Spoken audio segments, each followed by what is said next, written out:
Hello welcome, मैं हूं अरुण कुमार यादव और इस वीडियो में आज मैं शुरू कर रहा हूं क्लास 8th का अध्याय 1 जिसका नाम है परिमेय संख्याएं, जिसको इंग्लिश में बोला जाता है रेशनल नंबर्स। तो यहाँ पे हम क्या क्या सीखने वाले हैं पहले इसकी बात कर लेते हैं।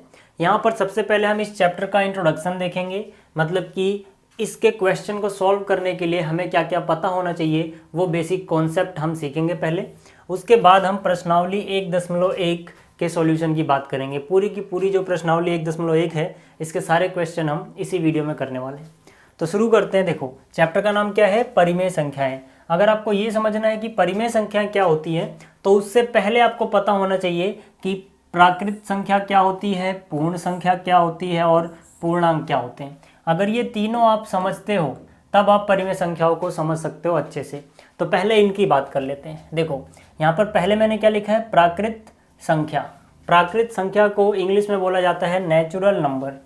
तो वो नंबर जो हम नेचुरली, यानी कि जो हम गिनती सीखना चालू करते हैं बचपन में नेचुरली, वो कहाँ से सीखते हैं? 1 से। तो वो नंबर जो हम नेचुरली सीखते हैं, प्राकृत रूप से सीखते हैं, ठीक है, उनको बोला जाता है प्राकृत संख्या। और गिनती आप हमेशा 1 से सीखते हो बचपन में, यानी कि 1 2 3 4, ठीक है ना, इस तरह से। और कहाँ तक जाता है? ये अनंत तक जाता है, यानी इन्फिनिटी तक। तो जो ये नंबर हैं जो 1 से शुरू हो रहे हैं, 1 2 3 4, और इनका कोई अंत नहीं है, अनंत तक ये चलते जा रहे हैं, इनको बोला जाता है प्राकृत संख्या। ये अनंत का निशान है, यानी कि इन्फिनिटी का निशान है, ठीक। तो ये कौन सी संख्याएं हुई? ये संख्या हो गई प्राकृत संख्याएं, जिनको बोला जाता है नेचुरल नंबर। और इनको सूचित किया जाता है कैपिटल एन से, ठीक है ना। आपको याद रखना है इनको किससे डिनोट या सूचित किया जाता है? कैपिटल एन से। इसके बाद आती है पूर्ण संख्या, जिसको हम बोलते हैं होल नंबर्स, ठीक है। इनको सूचित किया जाता है कैपिटल डब्ल्यू से। ये क्या होते हैं? देखो, इन्हीं में अगर आप जीरो और ऐड कर दो, यानी कि यहाँ पर जीरो लिखो, 0 1 2 3 4, ऐसे करते हुए कहाँ तक चले जाओ? कहीं तक भी, मतलब कोई अंत नहीं, अनंत तक। तो ये नंबर क्या बन जाएंगे? पूर्ण संख्या। ये कौन सी संख्या हो जाएंगी? पूर्ण संख्याएं, ठीक है। तो ये सारी पूर्ण संख्याएं हैं। यहाँ पे आप देख सकते हो कि जो प्राकृत संख्या थी उसमें 1 से लेकर अनंत तक था, और यहाँ पर भी वो 1 से लेकर अनंत तक है, बस फालतू के आ गए यहाँ पे 0, ठीक है ना। यानी कि सारे के सारे जो यहाँ पर प्राकृत संख्याएं थी वो यहाँ पर आती हैं, ठीक है, साथ में 0 और आ जाता है। तो हम क्या कह सकते हैं कि प्राकृत संख्याएं जितनी भी हैं सबकी सब पूर्ण संख्याएं भी होती हैं। लेकिन इसका उल्टा सच नहीं है, 0 जो है वो पूर्ण संख्या तो है लेकिन प्राकृत संख्या नहीं होती है, ठीक है। आपको ये सब बातें ध्यान में रखनी है। चलो, अब इसके बाद हमारे पास क्या आता है? पूर्णांक।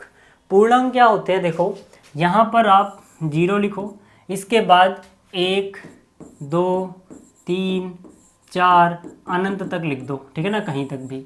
अब जो आपने इधर लिखा इन्हीं का ऋणात्मक लिख दो। ऋणात्मक मतलब इनका माइनस साइन के साथ, ठीक है। यानी कि -1 हो गया, -2 हो गया, -3 हो गया, ऐसे करते करते कहाँ तक? माइनस इन्फिनिटी, यानी कि अनंत तक जाओगे आप माइनस में, ठीक है। तो यहाँ पर देखो, ये जो चीज़ें हैं ये धनात्मक हैं, यानी कि पॉजिटिव हैं। ये जो चीज़ें हैं ये ऋणात्मक हैं, यानी कि नेगेटिव हैं। और जो 0 होता है ना तो ये धनात्मक होता है ना तो ये ऋणात्मक होता है, ठीक है। तो ये कैसी हैं? धनात्मक। ये कैसी हैं? ऋणात्मक, ठीक है। 0 कैसा होता है? ना ही धनात्मक ना ही ऋणात्मक। तो जब इसमें माइनस के भी नंबर आ जाते हैं, ऋणात्मक नंबर भी यहाँ पर आ गए, तो इनको हम बोलते हैं पूर्णांक, ठीक है। कौन से नंबर है ये? पूर्णांक। यहाँ पर ये पूरे पूरे नंबर होंगे, मतलब कि जैसे 1.1 हो गया, 1.2 हो गया, ये सब यहाँ पे नहीं होगा। 1.5 हो गया, 2.25 हो गया, 2.25, ये सब यहाँ पे नहीं होना चाहिए। पूरे पूरे नंबर होने चाहिए, इसलिए इनको बोला जाता है पूर्णांक, मतलब पूरे पूरे अंक, ठीक है। तो आपको ये समझ में आया, प्राकृत संख्या 1 से लेके स्टार्ट हो रही है, पूर्ण संख्याएं 0 से स्टार्ट हो रही हैं, और पूर्णांक जो है इसमें 0 भी आ रहा है, धनात्मक पूर्णांक भी आ रहे हैं और ऋणात्मक भी आ रहे हैं, ठीक है। तो आप ये याद रखना कि ये क्या चीज़ें हैं? ये जो भी हैं ये धनात्मक हैं, इनको हम बोलेंगे धनात्मक। इंग्लिश में इन्हें बोला जाता है पॉजिटिव। क्या बोला जाता है? पॉजिटिव। और ये जो चीज़ें हैं ये ऋणात्मक हैं, माइनस का सिंबल है यहाँ पर, ठीक है। कैसी हैं ये? ऋणात्मक। और इंग्लिश में इनको बोला जाता है नेगेटिव। यहाँ पे -v लिखने का मतलब है नेगेटिव, ठीक है। तो इतना आपको अगर समझ में आया तो अब हम बात कर सकते हैं कि परिमेय संख्याएं क्या होती हैं। तो यहाँ पे मैंने परिमेय संख्या की परिभाषा में लिखा है, ऐसी संख्या परिमेय संख्या कहलाती है जिसे P बटे Q के रूप में लिखा जा सकता है, जहाँ P और Q पूर्णांक है और Q 0 के बराबर नहीं है। मतलब क्या हुआ कि ऐसी कोई भी संख्या जिसको हम P बटे Q के रूप में लिख पाएंगे, जहाँ पर P और Q दोनों ही पूर्णांक होने चाहिए और जो Q है यानी कि जो नीचे वाला है वो 0 के बराबर नहीं होना चाहिए, तो उस संख्या को हम परिमेय संख्या बोल सकते हैं। जितना सारा यहाँ पे मैंने लंबा चौड़ा लिखा है इसको आप शॉर्ट में ऐसे समझ सकते हो, ठीक है। ये बस समझाने के लिए लिखा है कि भाई जो भी परिमेय संख्या होगी उसको हम P बटे Q की फॉर्म में लिख सकते हैं। कंडीशन, 3 कंडीशन सेटिस्फाई होनी चाहिए। पहली क्या है कि जो P है वो एक पूर्णांक होना चाहिए, दूसरी क्या है जो Q है वो भी एक पूर्णांक होना चाहिए, और तीसरी क्या है कि जो Q है वो 0 के बराबर नहीं होना चाहिए। अगर ये 3 कंडीशन सेटिस्फाई होती हैं, ठीक है ना, P बाई Q में, तो हम बोलेंगे वो परिमेय संख्या है। नहीं होती हैं तो हम बोलेंगे नहीं है, ठीक है। अब एग्जाम्पल देता हूँ मैं, इसका उदाहरण देता हूँ आपको। जैसे आप समझो, आपसे कोई पूछे कि भाई बताओ 4/5 क्या एक परिमेय संख्या है या नहीं है, तो आप देखोगे कि यहाँ पर ये P बाई Q की फॉर्म में होना चाहिए, ठीक है। P बाई Q क्या बवाल है, मतलब जो ऊपर है वो P है, देखो ऊपर कौन है P, तो जो भी ऊपर है उसको आप P समझोगे, और जो नीचे है वो Q, तो नीचे जो भी है उसे Q समझोगे। तो P और Q समझ में आ गया क्या चीज़ है। अब आप ये 3 कंडीशन चेक करोगे कि क्या P एक पूर्णांक है, P की वैल्यू आ रही है 4, ठीक है, तो 4 एक पूर्णांक होता है। क्या Q एक पूर्णांक है, Q की वैल्यू या मान कितना है 5, तो ये भी एक पूर्णांक है। क्या नीचे वाला 0 तो नहीं है, बिल्कुल नहीं है। मतलब तीनों कंडीशन सेटिस्फाई हो रही हैं, तो हम बोलेंगे 4/5 एक परिमेय संख्या है, ठीक है। इसी तरह से अगर कोई आपसे पूछे क्या -2/3 एक परिमेय संख्या है, तो आप ऊपर देखोगे कितना आ रहा है -2, यानी ये P की वैल्यू हो गई, और नीचे जो आ रहा है वो Q की वैल्यू हो गई, ठीक है। क्या -2 पूर्णांक है, क्या होना चाहिए पूर्णांक, बिल्कुल है, ठीक है ना। -2 एक पूर्णांक है, क्योंकि पूर्णांक माइनस में भी होते थे। यहाँ पे देखो जो पूर्णांक होते थे वो ऋणात्मक भी होते थे ना, -2 भी होता है इसमें।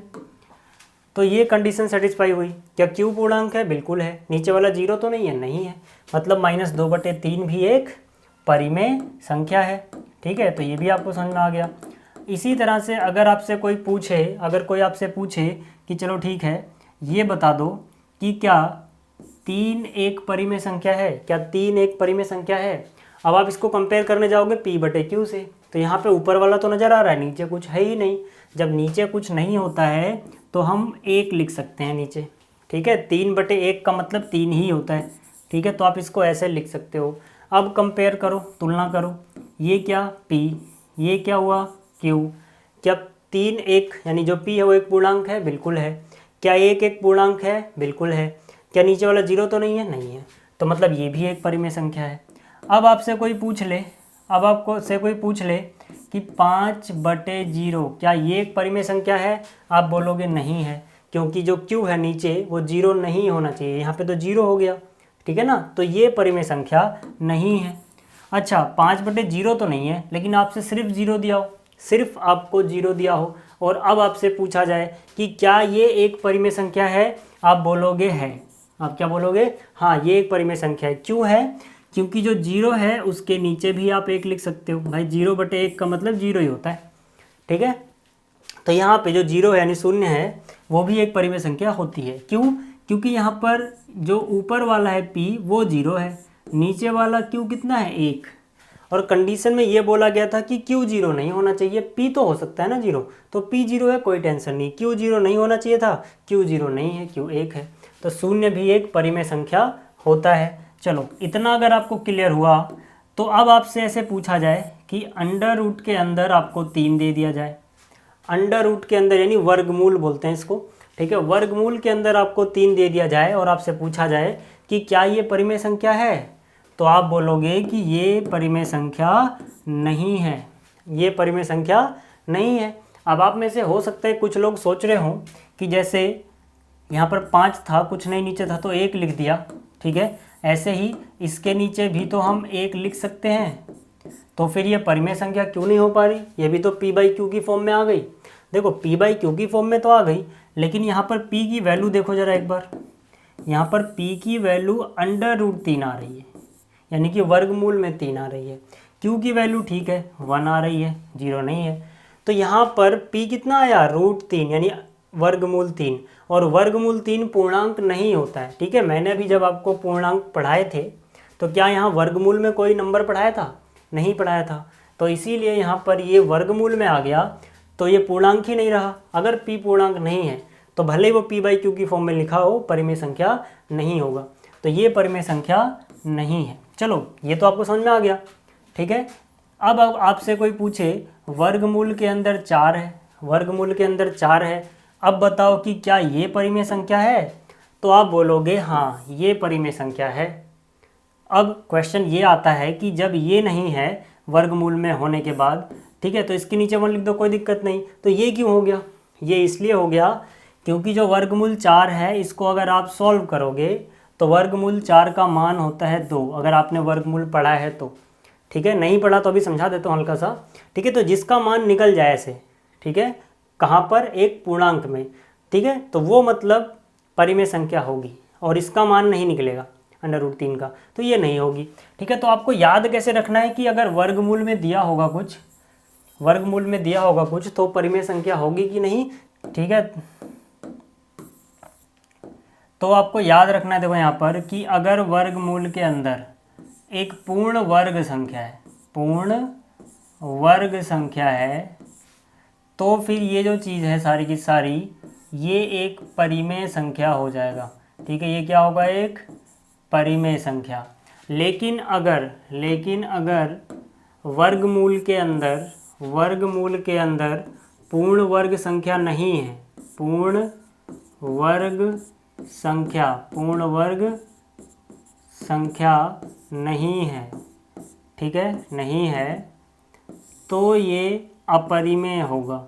ठीक है, अब ये क्या होगा? अपरिमेय।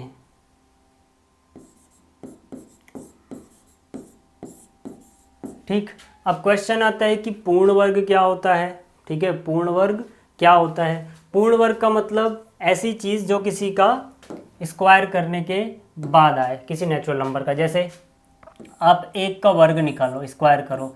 1 के वर्ग का क्या मतलब होता है? 1 × 1 कितना आ जाएगा? 1 आ जाएगा। 2 का वर्ग निकालोगे, ठीक है, तो 2 × 2 कितना हो जाएगा? 4 हो जाएगा। 3 का वर्ग निकालोगे तो 3 × 3 कितना हो जाएगा? 9 हो जाएगा। 4 का वर्ग निकालोगे तो 4 × 4 कितना हो जाएगा? 16 हो जाएगा। 5 का वर्ग निकालोगे तो 5 × 5 कितना हो जाएगा? 25 हो जाएगा। तो यहाँ पर जो ये संख्याएं आ रही हैं जो किसी का वर्ग करने पे आई हैं, 1, 4, 9, 16, 25, इसके आगे भी आप जाओगे बहुत सारी मिलेंगी, इनको हम बोलते हैं पूर्ण वर्ग संख्या। क्या बोलते हैं इनको? पूर्ण वर्ग संख्या। ठीक है, आपको ये याद रखना है कि पूर्ण वर्ग संख्या क्या होती है। तो जब भी पूर्ण वर्ग संख्या ऐसे वर्गमूल में होंगी, वर्गमूल को इंग्लिश में स्क्वायर रूट बोलते हैं। ठीक है, जैसे कि 1, ठीक है, तो इसका आंसर तो 1 ही आ जाएगा। अगर वर्गमूल के अंदर 4 होगा तो 4 किसका स्क्वायर था? 2 का, मतलब वर्गमूल 4 2 होता है। इसी तरह से वर्गमूल के अंदर 9 होगा तो यहाँ पर कितना? 3 हो जाएगा। तो मतलब अगर ये वर्गमूल में ऐसी संख्याएं आ रही हैं जो पूर्ण वर्ग हैं, ठीक है, तो वो परिमेय बन जाता है। ठीक है, समझ में आ गई इतनी बात। अब इसी तरह से अगर देखो यहाँ पर वर्गमूल 1 आया, वर्गमूल सीधा फिर 4 आ गया, 1 और 4 के बीच में 2 और 3 छूट गया। ठीक है, इसका क्या मतलब है? इसका मतलब है कि जो 2 और 3 है वो पूर्ण वर्ग नहीं है, ये पूर्ण वर्ग नहीं होगा, ये भी पूर्ण वर्ग नहीं था, 3 भी और 2 भी, तो ये अपरिमेय हो जाएंगी, परिमेय नहीं होंगी, ये परिमेय नहीं होंगी। ठीक है, जबकि अगर हम इनको रूट में रख दें तो वो परिमेय होंगी। ठीक है, तो ये आपको समझ में आना चाहिए। ठीक है, तो ये आपको समझ में आ गया होगा। अब आगे चलते हैं। ठीक है, तो ये आप याद रखना, वर्गमूल के अंदर पूर्ण वर्ग है तो परिमेय, पूर्ण वर्ग नहीं है तो अपरिमेय। ठीक, अब इसके आगे चलते हैं, हमारा अगला कॉन्सेप्ट देखते हैं हम। तो यहाँ पर देखो आगे हमें क्या पढ़ना है? अब हमें पढ़ना है परिमेय संख्याओं के गुणधर्म। तो हम यहाँ पर ये मान के चलेंगे कि यदि a और b परिमेय संख्याएं हैं, ठीक है, जो भी मैंने यहाँ पर a और b जहाँ जहाँ लिखा है आप उसको समझोगे कि a एक परिमेय संख्या है और b भी एक परिमेय संख्या है, हम ये मान के चल रहे हैं। तो अगर a और b परिमेय संख्या हैं तो a + b भी एक परिमेय संख्या होगा। ठीक है, मतलब कि दो परिमेय संख्याओं को जोड़ोगे जब आप, ठीक है, a भी एक परिमेय संख्या है, b भी एक परिमेय संख्या है, तो इनको जोड़ने पे भी परिमेय संख्या आएगी। जैसे 5 एक परिमेय संख्या है, 3 भी एक परिमेय संख्या है, 5 और 3 जोड़ोगे तो कितना आएगा 8, 8 भी क्या होगा एक परिमेय संख्या होगा। तो इस बात को आप ऐसे समझ सकते हो कि जब भी हम दो परिमेय संख्याओं को जोड़ते हैं तो उनका जो योगफल आता है वो भी परिमेय होता है। इसी तरह से अगर हमारे पास a और b हैं जो कि परिमेय संख्याएं हैं और हम a माइनस बी करेंगे तो वो भी एक परिमेय संख्या ही आएगी। जैसे कि यहाँ पर फिर से 5 माइनस 3, ठीक है, कितना हो जाएगा 5 माइनस 3 हो जाएगा 2, ठीक है। तो एक परिमेय संख्या में से दूसरी परिमेय संख्या घटाने पे भी परिमेय संख्या ही आती है। आप कोई सी भी परिमेय संख्याएं घटा के देख सकते हो। इसी तरह से जब हमारे पास दो परिमेय संख्याएं और उनका गुणनफल निकालें तो वो भी परिमेय संख्या आएगा। जैसे कि मान लीजिए आपके पास 4 है, आप इसको 2 से गुणा कर दो तो 4 दूनी 8, 4 एक परिमेय संख्या थी, 2 भी एक परिमेय संख्या थी, तो 4 इंटू 2 कितना हो जाएगा 8 हो जाएगा, 8 भी एक परिमेय संख्या होगी। इसी तरह से अगर हमारे पास a बाई बी है, यानी जब हम a को b से डिवाइड करेंगे तो ये सिर्फ तभी परिमेय होगा जब b 0 के बराबर ना हो, ठीक है ना। यहाँ पर बराबर के निशान को मैंने से काट रखा है, इसका मतलब है b 0 के बराबर नहीं होना चाहिए, ठीक है। अगर ये 0 के बराबर नहीं है, जैसे 4/2 हो गया, ये परिमेय हो जाएगा, 4/3 है, ये भी परिमेय होगा, लेकिन मान लो 4/0 आ गया, ये परिमेय नहीं होगा, ठीक है। तो ये तभी परिमेय होगा जब नीचे 0 ना आए, ठीक है। तो ये कंडीशन है यहाँ पर, तो ये आपको समझ में आ गया।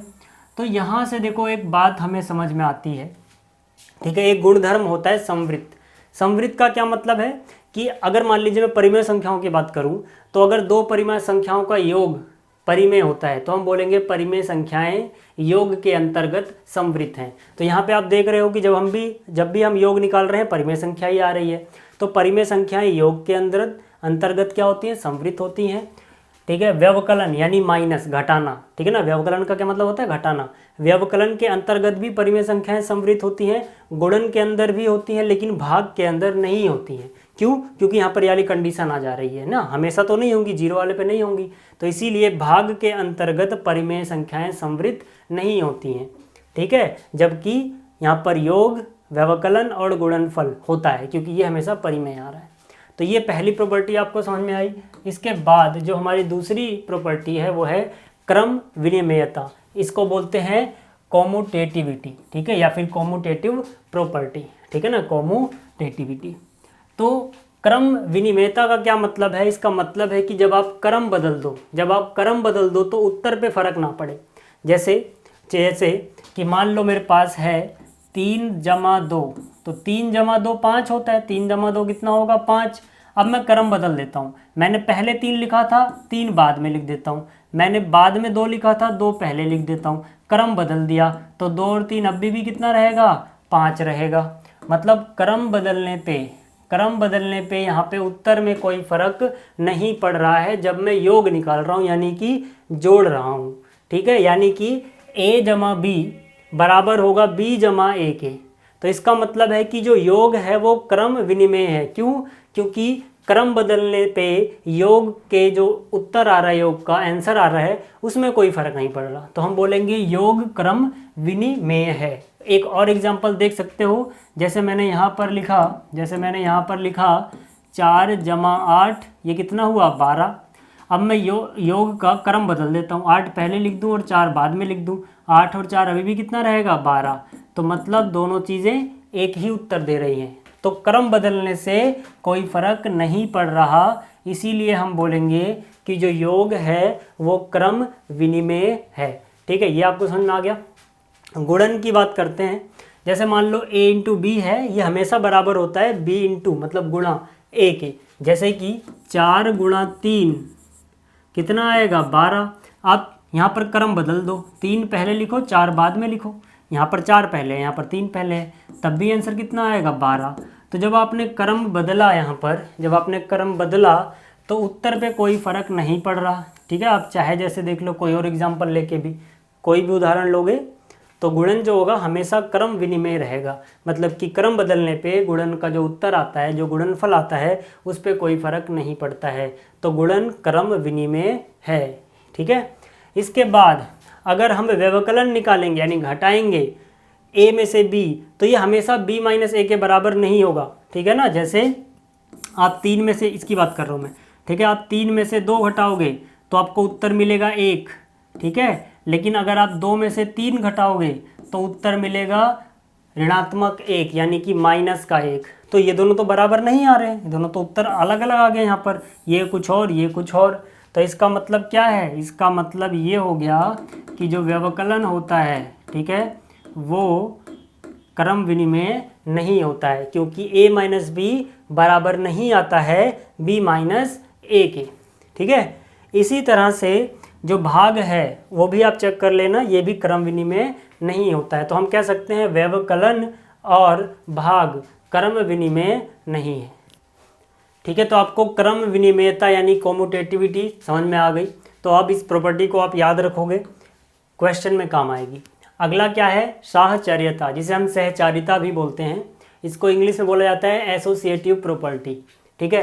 ये क्या होती है, जैसे मान लो मैंने लिखा a जमा बी जमा सी, और मैं a और b को पहले जोड़ूं, जो उत्तर आएगा उसमें c जोड़ूं, या फिर मैं b और c को पहले जोड़ूं, जो उत्तर आएगा उसमें a जोड़ूं, या फिर a और c को ही पहले जोड़ लो, जो उत्तर है उसे बाद में b में जोड़ो, तीनों चीज़ें बराबर रहेंगी। तो इस प्रॉपर्टी को बोला जाता है एसोसिएटिविटी, यानी कि सहचारिता। मतलब किसको पहले साथ में ले रहे हो कोई फर्क नहीं पड़ता। कब, जब आप योग की बात करते हो और गुणन की बात करते हो, ठीक है। मतलब ये जो प्रॉपर्टी है ये सिर्फ योग और गुणन में लगती है, ठीक है, भाग और व्यवकलन में नहीं लगती है, आपको याद रखना है। जैसे कि मैं यहाँ पर लिखूँ, ठीक है, जैसे कि मैं यहाँ पर लिखूँ 2 जमा 3 जमा 5, यहाँ पर भी मैं सेम चीज़ लिखूँ 2 जमा 3 2 जमा 3 जमा 5, और मैं पहले इनको जोड़ूँ, ठीक है ना, 2 और 3 को।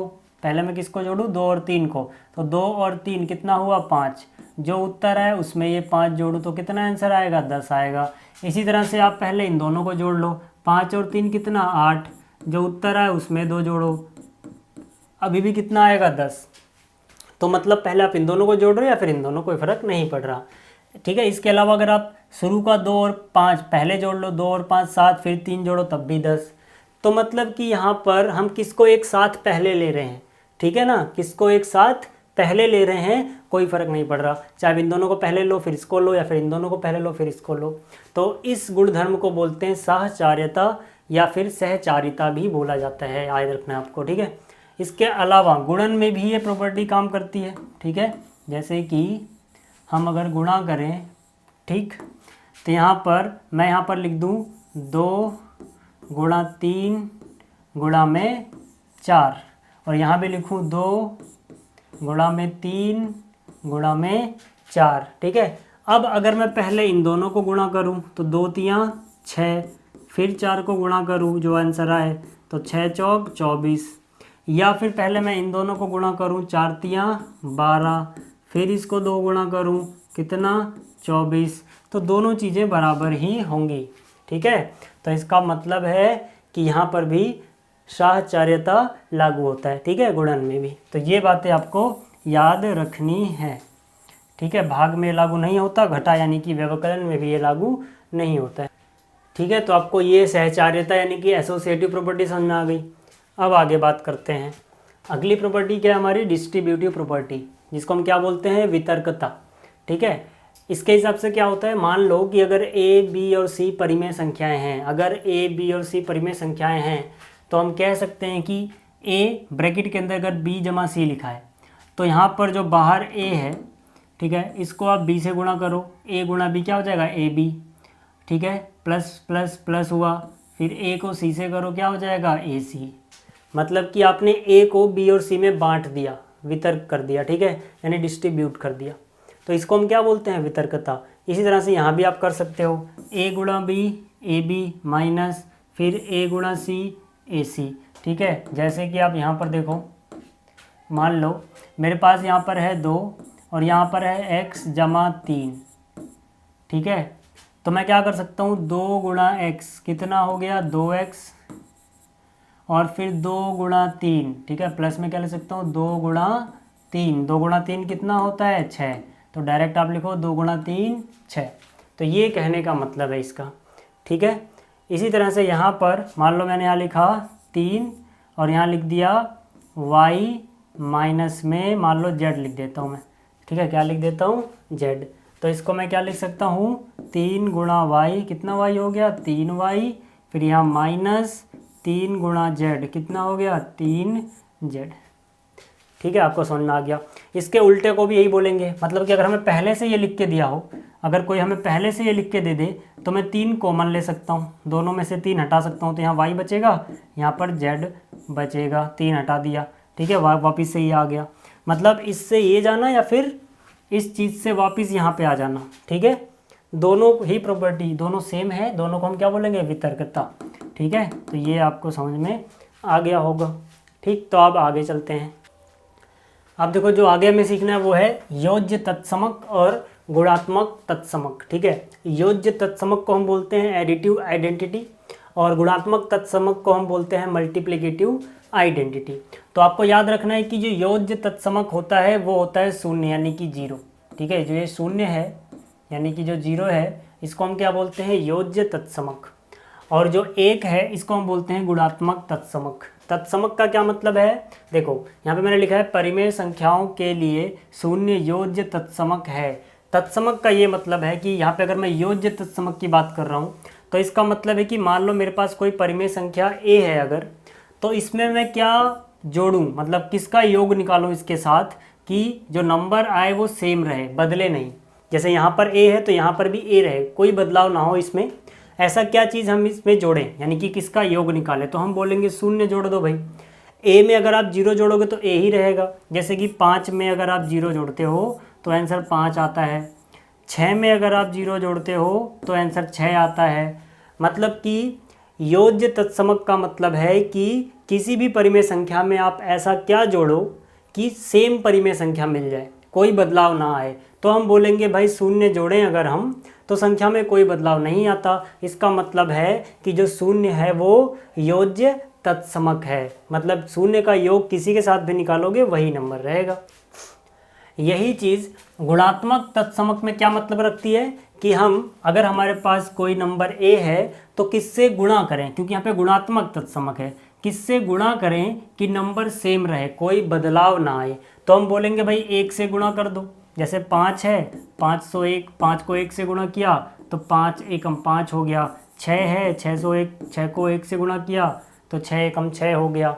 मतलब कि परिमेय संख्याओं के लिए एक जो है वो क्या है, गुणात्मक तत्समक, क्योंकि 1 से गुणा करने पे संख्या वही रहती है, कोई बदलाव नहीं आता है। तो ये समझ में आ गया आपको तत्समक का क्या मतलब है। तो याद रखना शून्य जो है वो योज्य तत्समक यानी कि एडिटिव आइडेंटिटी है, और जो 1 है वो गुणात्मक तत्समक यानी कि मल्टीप्लिकेटिव आइडेंटिटी है।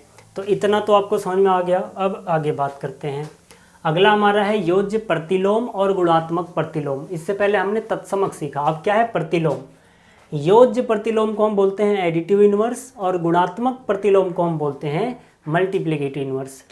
प्रतिलोम का यहाँ क्या मतलब है कि जैसे एडिटिव इनवर्स की अगर मैं बात करूँ, किसकी बात करूँ, एडिटिव इनवर्स की अगर मैं बात करूँ तो इसका मतलब है कि अगर मेरे पास कोई नंबर है, ठीक है, अगर मेरे पास कोई नंबर है मान लो a, तो मैं यहाँ पर a में क्या जोड़ दूँ, ठीक है, a में क्या जोड़ दूँ कि 0 के बराबर हो जाए। ठीक है, तो a में अगर मैं -a जोड़ दूँ तो -a और a जुड़ के कितना हो जाएगा 0। तो a और -a एक दूसरे के योज्य प्रतिलोम हो जाएंगे। ठीक है, जैसे कि अगर मेरे पास होता मान लो 8, इस 8 में मैं क्या जोड़ दूँ, -8, तो +8 और -8 कितने हो जाएंगे, 0 हो जाएंगे। तो मतलब 8 का योज्य प्रतिलोम होगा -8 और -8 का योज्य प्रतिलोम होगा 8।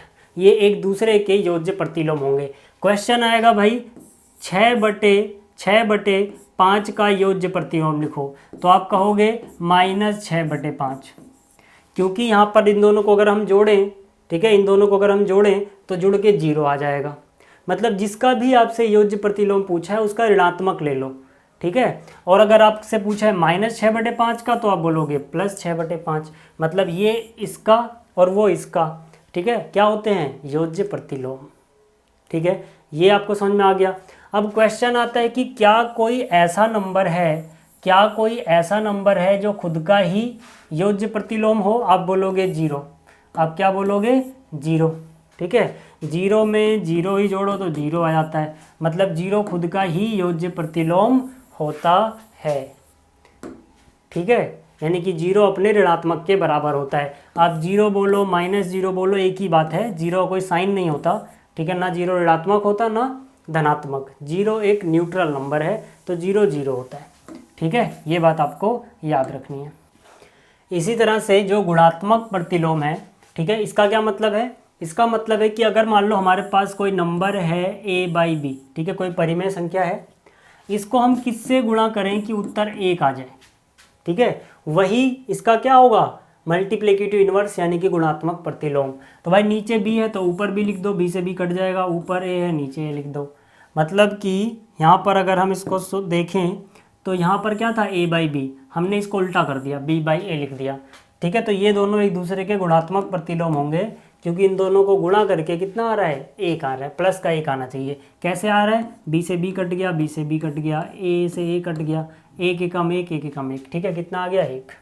तो मतलब क्या है? मतलब ये है कि a/b b/a का गुणात्मक प्रतिलोम होगा। जैसे आपसे पूछा गया 5/6 का बताओ, तो आप क्या करोगे? 6 नीचे है तो 6 ऊपर, 5 ऊपर है तो 5 नीचे। आपसे बोला गया है 4 का बता दो, तो इसके नीचे कुछ नहीं है तो 1 समझ लो, तो 1 ऊपर और 4 नीचे। ठीक है, क्वेश्चन आ जाएगी क्या कोई ऐसा नंबर है जिसका कोई गुणात्मक प्रतिलोम नहीं होता? तो हम बोलेंगे शून्य का, 0 का गुणात्मक प्रतिलोम नहीं होता।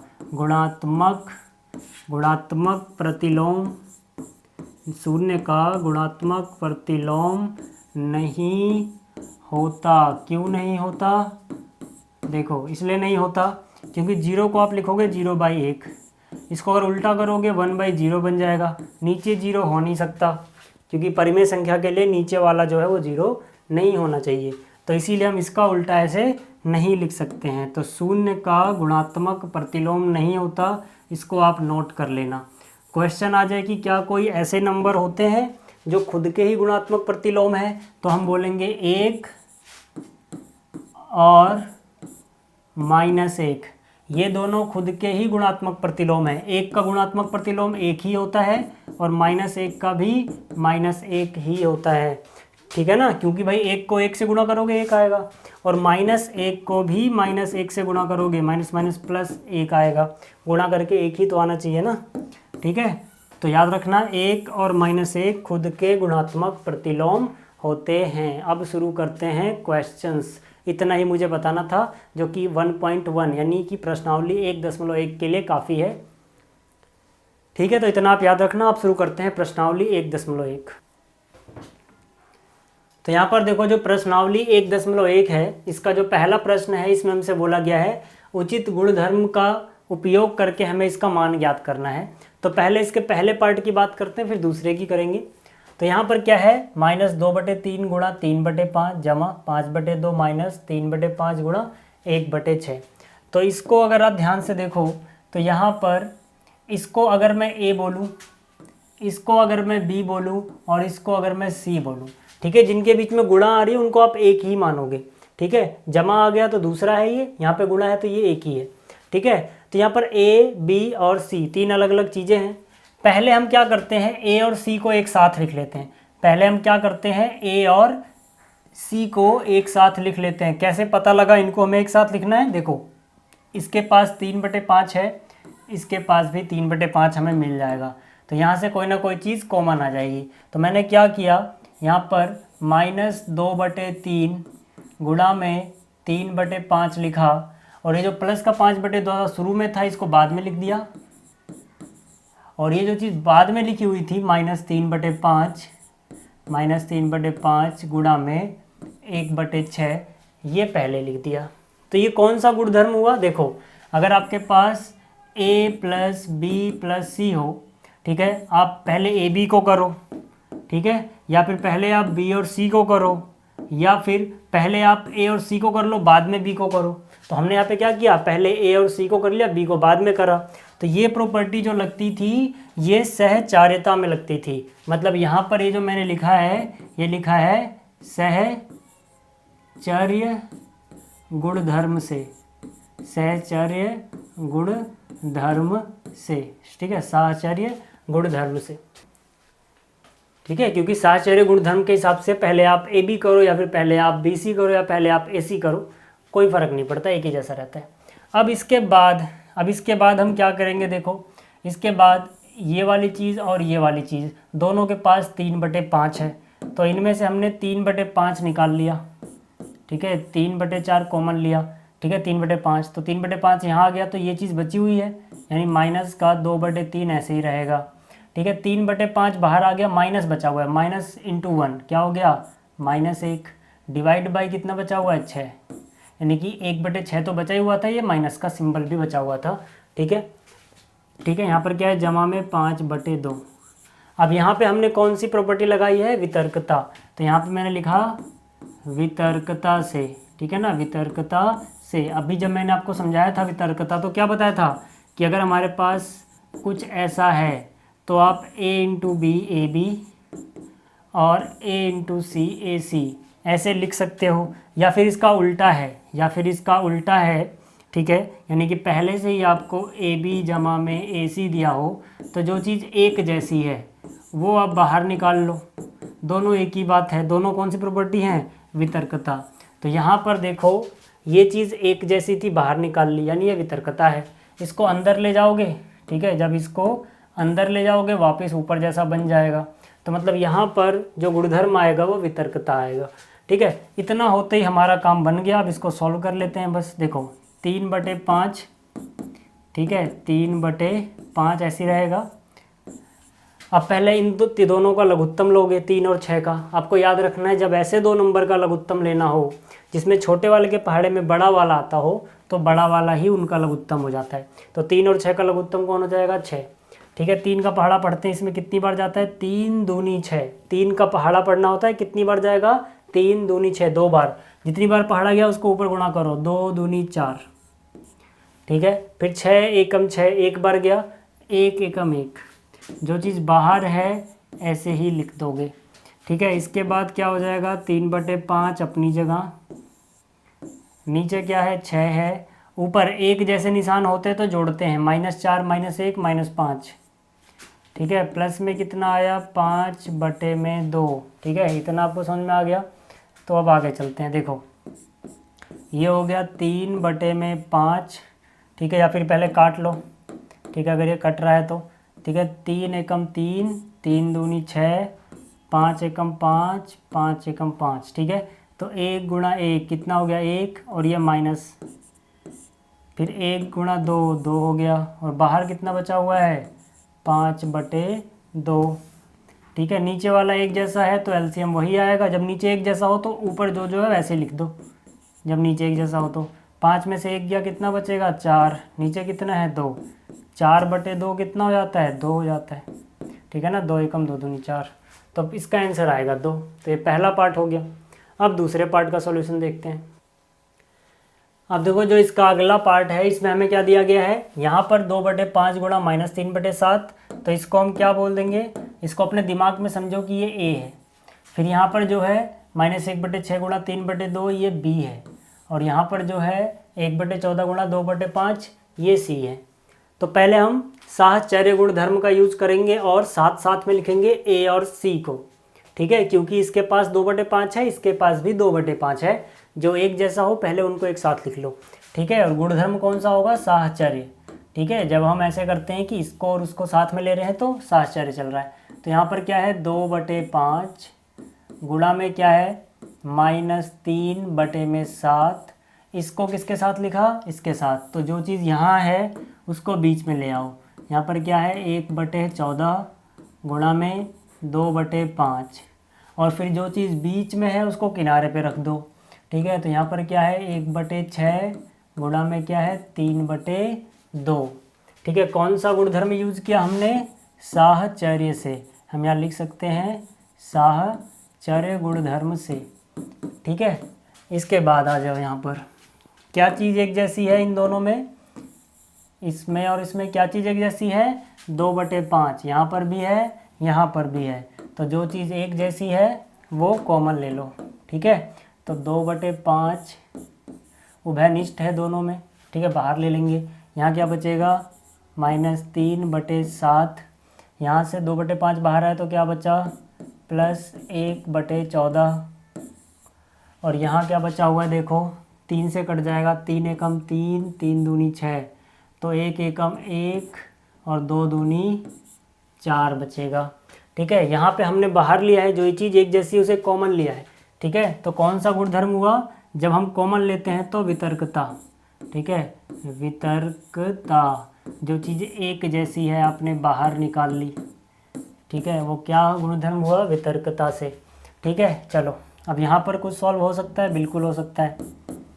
ठीक है, 2/5 बाहर, 7 और 14। जैसा कि मैंने अभी आपको एक छोटा सा ट्रिक बताया कि जब छोटे वाले के पहाड़े में बड़ा वाला आता हो तो बड़ा वाला एलसीएम यानी कि लघुत्तम हो जाता है। तो इनका एलसीएम यानी कि लघुत्तम क्या हो गया, 14। तो 7 दूनी 14, 2 बार पहाड़ा गया, 2 को 3 से गुणा करो, 2 3 6, फिर प्लस है तो प्लस, 14 एकम 14, एक बार पहाड़ा गया तो 1 गुणा 1 1 आ गया। बाहर जो चल रहा है माइनस में लिखते रहो। ठीक है, तो 2/5 अपनी जगह, यहाँ पर -6 + 1, निशान अलग अलग हैं, जब निशान अलग अलग होते हैं तो घटाते हैं। ठीक है, तो 6 में से 1 गया 5, निशान उसका लगता है जिसमें से घटाया है, 6 में से घटाया है तो निशान यहाँ पर -6 के आगे माइनस था। ठीक है, चलो इसके बाद क्या कर सकते हैं, काट सकते हैं जो कट रहा है। 2 एकम 2, 2 सत्ते 14, 5 एकम 5, 5 एकम 5। ठीक है, कट गया। तो अब देखो यहाँ पर -1 बचा। ठीक है ना, माइनस ये रहा, -1 गुणा में 1, -1 हुआ, 7 एकम 7 हुआ, और माइनस का 1/4 हुआ। ठीक है भाई, 7 और 4 का एलसीएम निकाल लेना, ऐसे करके लघुत्तम निकाल लोगे। ठीक है, निकालना आता होगा। ठीक है, 28 आएगा, कैसे करोगे, 2 7 के पहाड़े में 7 में नहीं आता, इसके पहाड़े में 7 नहीं आता। ठीक है, 2 दूनी 4, 7 नहीं आता, 2 एकम 2, 7 एकम 7, 1 1 बच गया, तो 2 दूनी 4 7 28, यानी इनका लघुत्तम कितना आ जाएगा, 28। ठीक है, ये आपको आता होगा। चलो अब 7 का पहाड़ा 28 में पढ़ेंगे, कितनी बार जाएगा, 4 बार। 4 बार पहाड़ा गया तो 4 को ऊपर, 4 × -1 -4 हो गया। फिर 4 का पहाड़ा 28 में 7 बार, 7 एकम 7, 7 बार पहाड़ा, 7 एकम 7। ठीक है, कितना आ गया, -4 -7, निशान एक जैसे हैं तो जोड़ेंगे, 7 और 4 11, निशान वही रहेगा, बटे में क्या 28, ये हमारा उत्तर आ गया। ठीक है भाई, तो ये भी हो गया।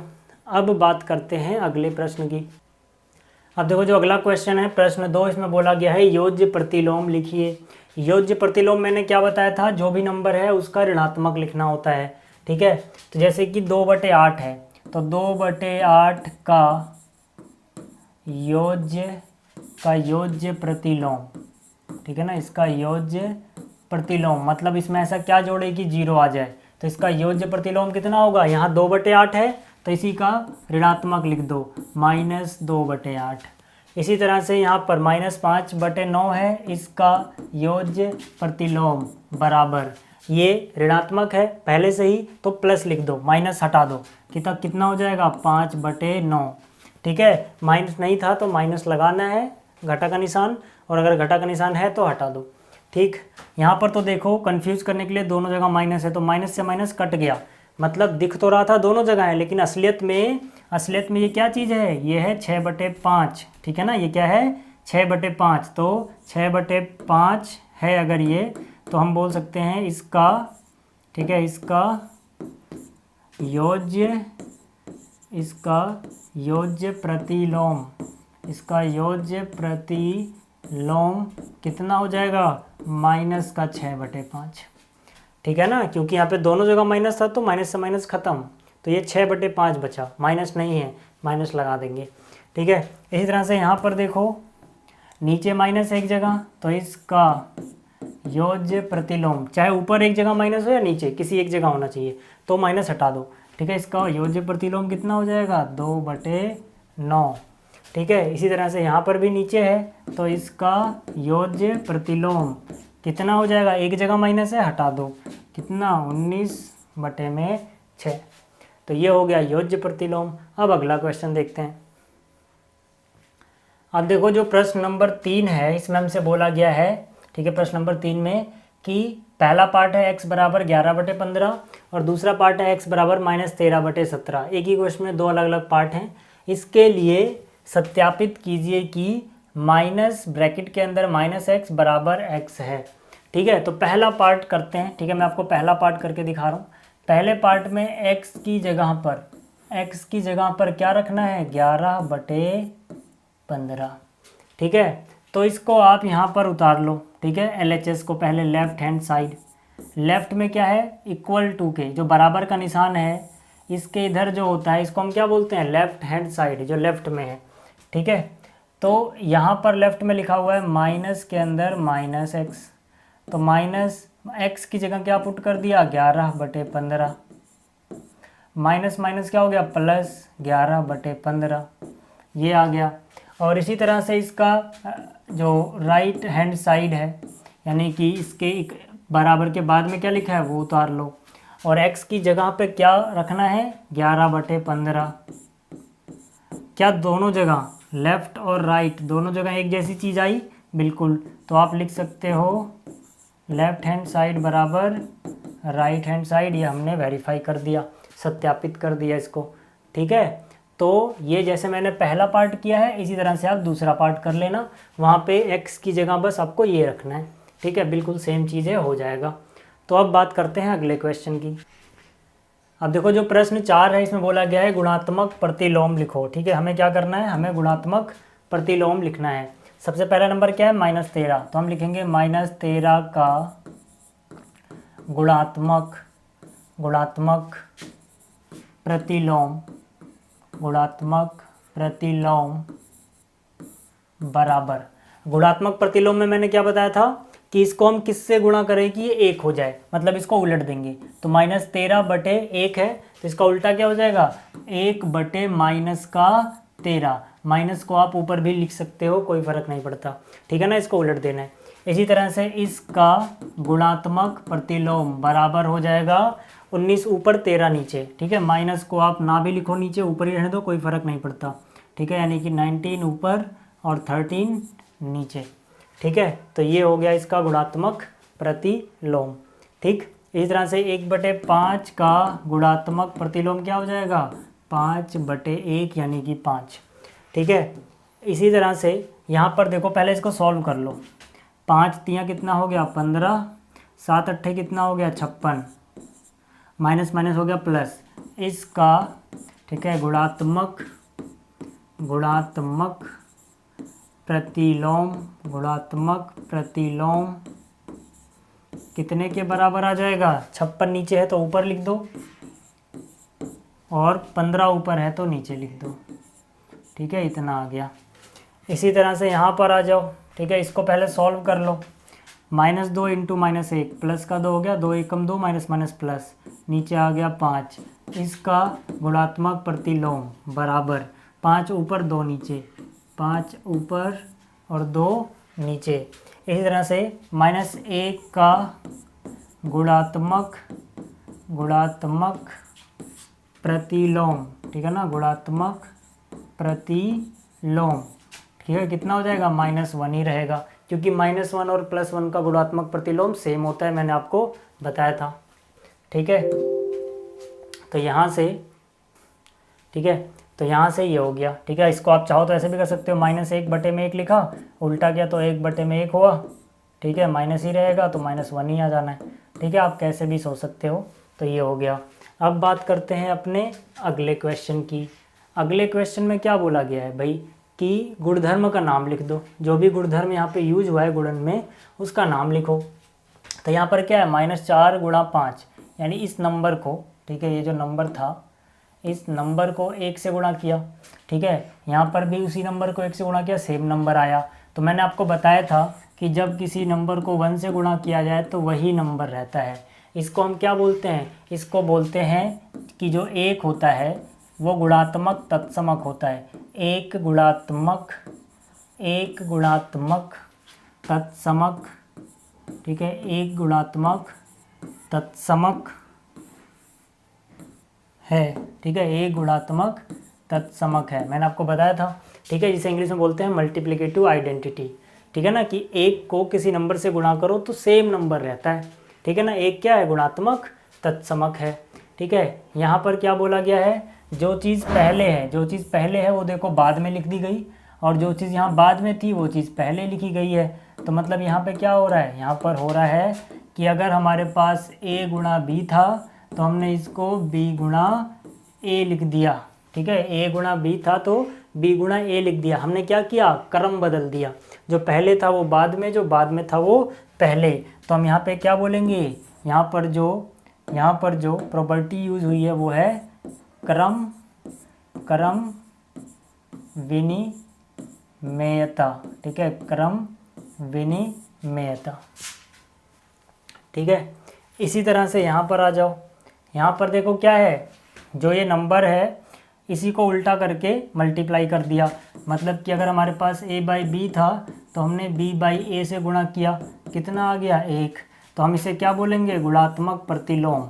ठीक है, क्या है ये, गुणात्मक प्रतिलोम। जब मैंने आपको अभी पढ़ाया था, अगर आपने वो चीज़ सही से देखी है तो आपको समझ में आ रहा होगा कि यहाँ पर हम गुणात्मक प्रतिलोम क्यों लिख रहे हैं। ठीक है, ये भी हो गया। अगला क्वेश्चन क्या है, अगला क्वेश्चन है 6/13 को -7/16 के व्युत्क्रम से गुणा कीजिए। ठीक है, तो पहले -7/16 का व्युत्क्रम निकालो। -7/16 का व्युत्क्रम का मतलब होता है गुणात्मक प्रतिलोम, यानी कि उल्टा। चाहे आप गुणात्मक प्रतिलोम बोलो या व्युत्क्रम बोलो, एक ही बात है। तो -7/16 का व्युत्क्रम कितना हो जाएगा, -16/7। ठीक है, 16 ऊपर चला जाएगा, 7 नीचे चला जाएगा। ठीक है, अब प्रश्नानुसार देखो, मतलब प्रश्न के अनुसार, प्रश्न में क्या बोला गया है, प्रश्न में बोला गया है कि 6/13 जो है इसको गुणा कर दो। 6/13 को क्या कर दो, गुणा कर दो। किससे गुणा कर दो, इसके व्युत्क्रम से। और इसका व्युत्क्रम कितना आया है, ये रहा। तो इससे इसको गुणा कर देंगे हम, इससे इसको क्या कर देंगे, गुणा कर देंगे भाई। ठीक है, कुछ कट रहा है क्या, नहीं कट रहा। तो 16 × 6 कितना हुआ, 96। ठीक है, माइनस है, 13 सत्ते कितना होगा, 91। तो ये हमारा आंसर हो जाएगा। अब आगे चलते हैं। ठीक है, अगला क्वेश्चन क्या है, बताइए कौन से गुणधर्म से आप 1/3 गुणा 6 गुणा 4/3, ये ब्रैकेट में है, को ब्रैकेट के अंदर 1/3 गुणा 6 गुणा 4/3 के रूप में अभिकलन करते हैं। तो यहाँ पर क्या है, देखो ये a है, अगर a तो ये क्या हो जाएगा, b गुणा c। यहाँ ब्रैकेट लगा हुआ है ना, यहाँ ब्रैकेट लगा है, मतलब b और c ब्रैकेट में है। इसको हम किसके बराबर अभिकलित कर रहे हैं, 1/3 गुणा 6। यानी कि हमने क्या कर दिया, a और b को पहले ब्रैकेट में बंद कर दिया और बाद वाले को रहने दिया, 4/3 को। यही तो कर रहे हैं, देखो यहाँ पे लास्ट के 2 हैं ब्रैकेट में और यहाँ पे शुरू के 2 ब्रैकेट में हैं। तो इसको हम कौन सा गुणधर्म बोलते थे, इसको हम बोलते थे साहचर्य गुणधर्म। कौन सा गुणधर्म बोलते थे, साहचर्य गुणधर्म। जब मैंने भी आपको गुणधर्म पढ़ाया था तो ये भी आपको क्लियर होगा। ठीक है, इसी तरह से जो 8वां क्वेश्चन है, प्रश्न 8, उसमें बोला गया है कि क्या -1 सही 1/8 का गुणात्मक प्रतिलोम 8/9 है, क्यों अथवा क्यों नहीं। तो हम क्या करेंगे, हम बोलेंगे हम जानते हैं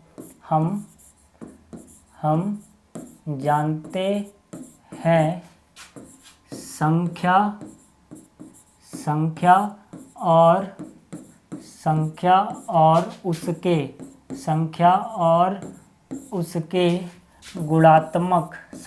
और उसके गुणात्मक प्रतिलोम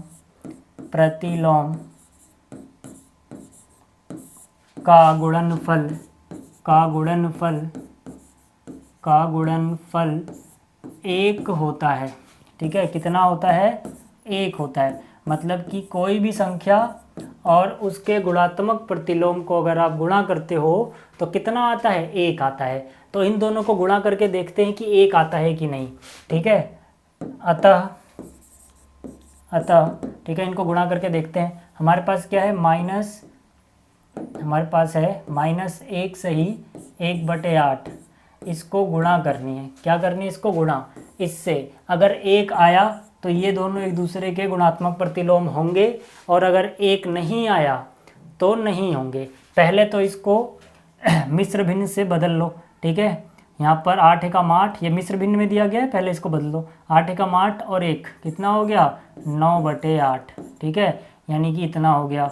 और गुणा में क्या है, 8/9, 9 एकम 9, 9 एकम 9, 8 एकम 8, 8 एकम 8, कितना आया, 1 एकम 1, नीचे भी 1 एकम 1 और यहाँ माइनस का है, ठीक है। तो ये वैल्यू आ गई -1, जबकि होता कितना है गुणनफल, गुणनफल होता है +1, कितना होता है, +1। तो हम बोलेंगे भाई यहाँ पर तो -1 आ गया, 1 के बराबर तो आना चाहिए था, इसे नहीं आया, तो गुणात्मक प्रतिलोम नहीं है। आप लिख लेना, गुणात्मक प्रतिलोम नहीं है, ठीक है। अब अगला क्वेश्चन देखते हैं। अब देखो जैसे प्रश्न 8 था वैसे ही प्रश्न 9 है। इसमें बोला गया 3 सही 1/3 का गुणात्मक प्रतिलोम 0.3 है क्या, क्यों अथवा क्यों नहीं, मतलब है तो क्यों है, नहीं है तो क्यों है। तो यहाँ पर फिर से हमारे पास एक नंबर ये है, एक नंबर ये है। अगर इसका ये गुणात्मक प्रतिलोम है तो इन दोनों को गुणा करके कितना आना चाहिए, 1 आना चाहिए। तो आप चेक करके देख लो पहले, यहाँ पे क्या है, 3 सही 1/3, इसको अगर हम इससे गुणा कर रहे हैं और 1 आ गया तो मतलब ये गुणात्मक प्रतिलोम होंगे एक दूसरे के, नहीं तो नहीं होंगे, ठीक है। तो ये 3 तिया 9 और 1, ठीक है ना, इसको पहले इसमें गुणा करते हो, जो आता है ऊपर जोड़ देते हो। तो 3 तिया 9 और 1 कितना हो गया, 10/3। और यहाँ पर जो 0.3 है ये हटाओगे तो 1 लगेगा, उसके बाद 1 डिजिट है तो 1 0, 1 अंक है तो 1 0, यानी कि 3/10 हो जाएगा ये, ठीक है भाई। तो 10 से 10 गया, 3 से 3 गया, सब कुछ कट गया, मतलब कितना आया होगा 1, ठीक है। तो यहाँ पे 1 आ गया, तो हम बोलेंगे 3.1/3 का गुणात्मक प्रतिलोम 0.3 है, क्योंकि इन दोनों का गुणनफल 1 है, ठीक है। तो ये आप लिख लेना। अब आगे चलते हैं। अगला क्वेश्चन है प्रश्न नंबर 10। इसमें हमें लिखना है, पहले पार्ट में क्या बोला गया है, पहले पार्ट में हमसे बोला गया है ऐसी परिमेय संख्या जिसका कोई व्युत्क्रम नहीं है, ठीक है। हमें क्या लिखना है, हमें ऐसी परिमेय संख्या लिखनी है जिसका कोई व्युत्क्रम नहीं है। तो इसके उत्तर में हम क्या लिखेंगे, इसके उत्तर में हम लिखेंगे 0, यानी कि शून्य। शून्य का कोई व्युत्क्रम नहीं होता है, यानी कि गुणात्मक प्रतिलोम नहीं होता है, आपको याद रखना है। अगला क्या है, परिमेय संख्याएं जो अपने व्युत्क्रम के समान है। जब मैंने आपको गुणात्मक प्रतिलोम पढ़ाया था, गुणात्मक प्रतिलोम को ही व्युत्क्रम बोलते हैं, तो मैंने आपको बताया था कि 1 और -1 अपने ही व्युत्क्रम के समान होती हैं, ये भी आपको याद रखना है। अगला प्रश्न क्या है, परिमेय संख्या जो अपने ऋणात्मक के समान है, इसका भी आंसर हो जाएगा 0, ठीक है। 0 लिखो या फिर -0 लिखो, ठीक है, 0 लिखो या फिर -0, यानी कि ऋणात्मक लिख दो इसका, दोनों का मतलब शून्य ही रहता है, ठीक है, क्योंकि 0 ऋणात्मक या धनात्मक नहीं होता, 0 सिर्फ 0 होता है, ठीक है। तो इसका आंसर हो जाएगा 0। चलो, ये हो गया क्वेश्चन नंबर 10। अब बात करते हैं जो प्रश्न संख्या 11 है, ठीक है, वो क्या है हमारे पास।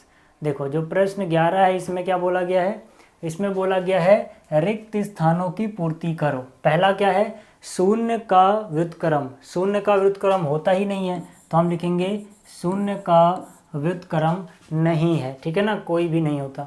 अगला क्या, संख्याएं डैश तथा डैश स्वयं के व्युत्क्रम है, तो हम बोलेंगे 1 तथा -1, ठीक है, ऋणात्मक 1 खुद के ही क्या हैं, ये खुद के ही व्युत्क्रम होते हैं, ठीक है। अगला क्या है, -5 का व्युत्क्रम कितना है, ये हो जाएगा -1/5, भाई इसको उलट दोगे, ठीक है।